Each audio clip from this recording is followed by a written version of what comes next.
Sometimes we undermine the little stuff. We forget them. We start to think about the bigger picture. About stuff that is out of our control. Or stuff that was in our control. And we worry. Then suddenly you get taken back for a second and see the small picture. The sunlight, the wind blowing the leaf and grass away as if they were dancing. The dirt, the sky, the cloud, the sunlight, the rainbow. Did you ever felt like you wanted to change space? We're all used to the current speed, the quickness of things. It's all about how high you can jump, how many obstacles it is in the way, how quick you can react, how you have to do all those amazing stuff. How all this is about reaching point A to point B as quickly and fun as possible. But we undermine the travel, the journey of point A to point B. We don't stop and look at what we did because there's nothing to look at. We don't take a moment to say, oh, that's what I travel. So many games feel like they were made to be traveled once and never to be looked back. We see the handcrafting, the work put by people, but it lasts for a second until we move on. After all, there's much more fun to be had, right? It feels shallow when I say it like that, huh? Like I'm saying all those games weren't made with attention and love, which can't be further from the truth. All those games, there's years put into them, and love from the creator and the people, hoping to mark the world and leave a lasting impression on you, on the people, on anyone. They never make it out of hate, but out of love, out of passion, patience, excitement, hope. Because all those games represent hope.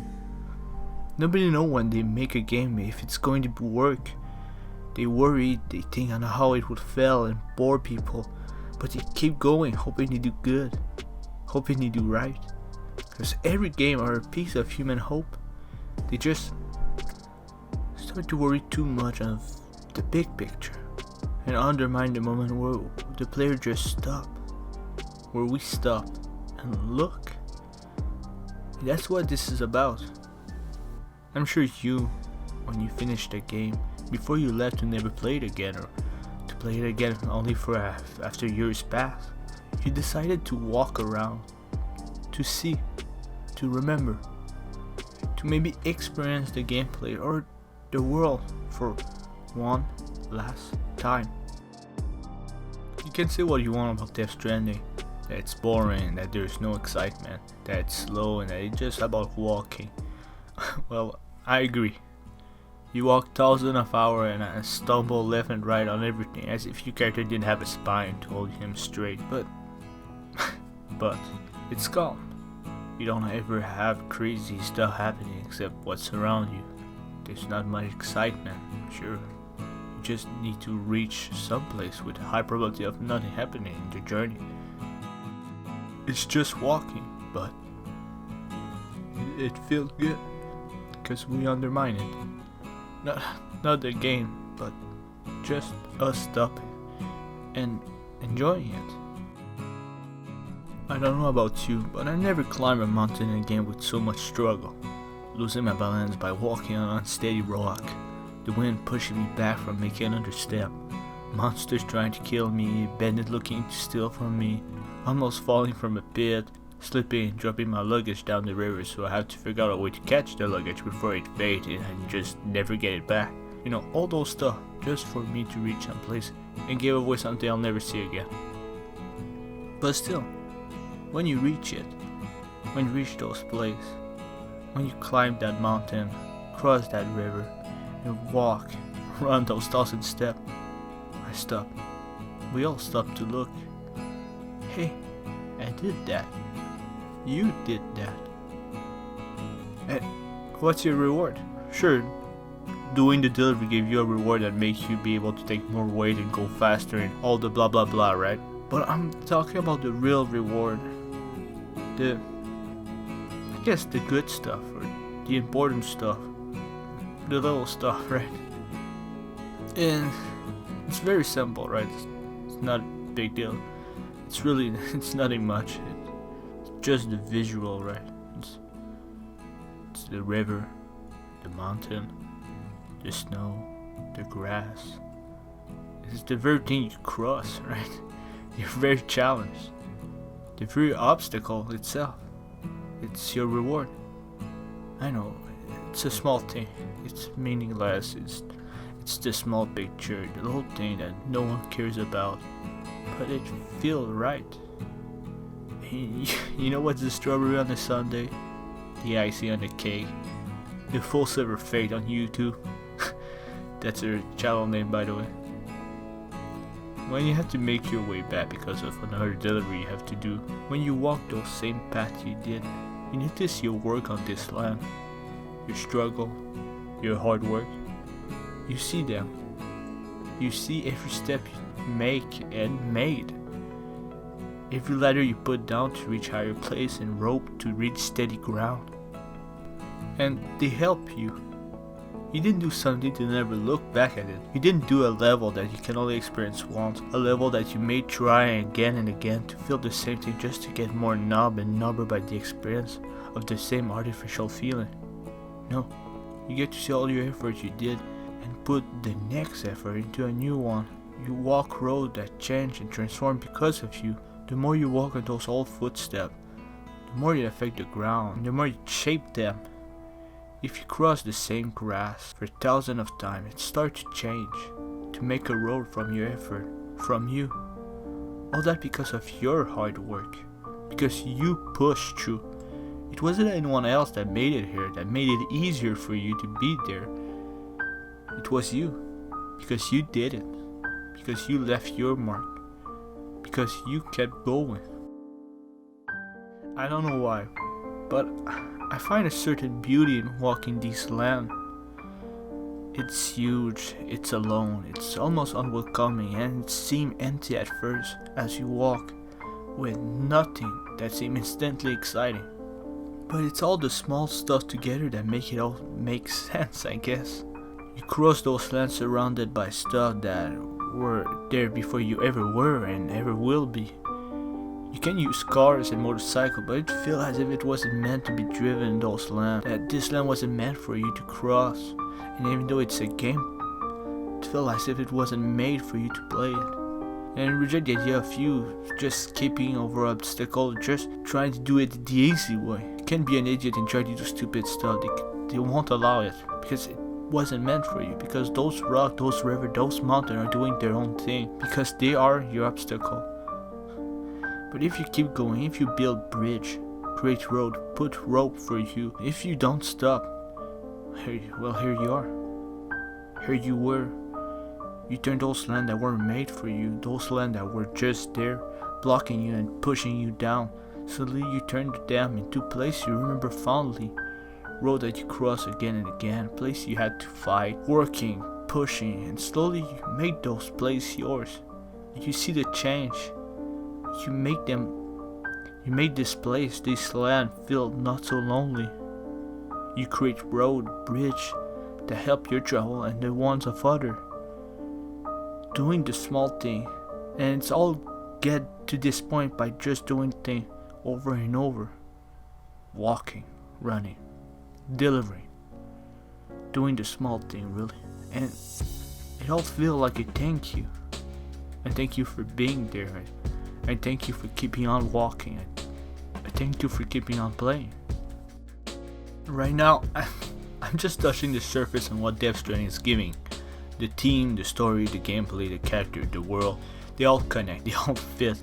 They all work together and make one big strand. They intertwine and develop such an interesting message to give the player about giving to others, about connecting our feeling and passion online to share it. To be stronger and better together, as if there was web linking us like cuffed together, as the main character phobia of not being able to make contact, to connect, start to fade. But this video isn't about this, it's about the gameplay. It's about what it offered me. Death Stranding 2 got announced, and I have to say, and I'm wondering what might happen to the game. The first one got quite a controversial feedback, some liked it, some didn't. It leaves me wondering if Kojima is going to make the game more action based out of fear or out of habit, since it's what he used to do.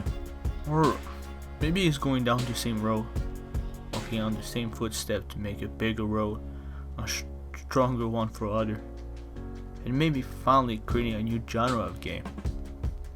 Maybe it already is, but who knows? Time or leak will tell, I guess. You wanna play a shooting game or a FPS? There's Call of Duty, Battlefield, Gears of War, Halo, Fortnite, Uncharted, Doom, Darkness, Bioshock, Red Dead Redemption, GTA, Max Payne, Watch Dogs, Infamous, Borderlands, Mafia, Metal Gear.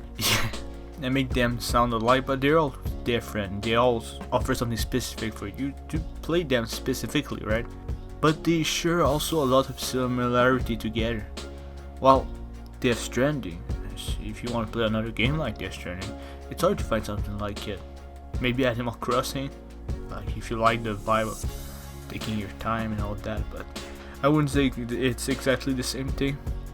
And don't get me wrong, the game Death Stranding is not perfect. I would say that the game seemed to misunderstand one of its great points by how you gain upgrading as you progress, similar to the creator's previous game Metal Gear Solid 5, where the upgrade will always seem to be focused on killing and going loud than to upgrade your stealth, which the game was a stealth game. But I feel more inclined to be forgiving since of its uniqueness of what Death Stranding offered that other game doesn't seem to offer as well.